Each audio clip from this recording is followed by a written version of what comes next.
حشوات السيليكون هي بتبقى موجودة في الصدر وفي منطقة الأرداف.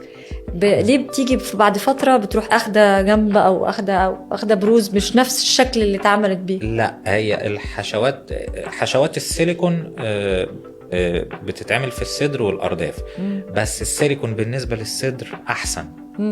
الأرداف بالنسبة لها دلوقتي يعني بناء على العمليات الكتيرة والمقارنة ما بين العمليتين، الأرداف حقن الدهون فيها حلو. هجيب دهون، كمية دهون دي منين؟ ممكن بيبقى ناحية الجسم، لو البطن منطقة البطن والجناب فيها شوية دهون بقوم شافطها، مجرد شفط منطقة البطن والجناب بيظهر الأرداف. والدهون اللي خدتها دي أحقنها شوية فيظهر ايه الكونتور بتاع الأرداف. لكن السيليكون اما بنحطه في الصدر، السيليكون ما بيتحركش من مكانه، هو الدكتور بيعمل له بوكيت او حته معينه جيب زي جيب بيتحط فيها ما بيتحركش.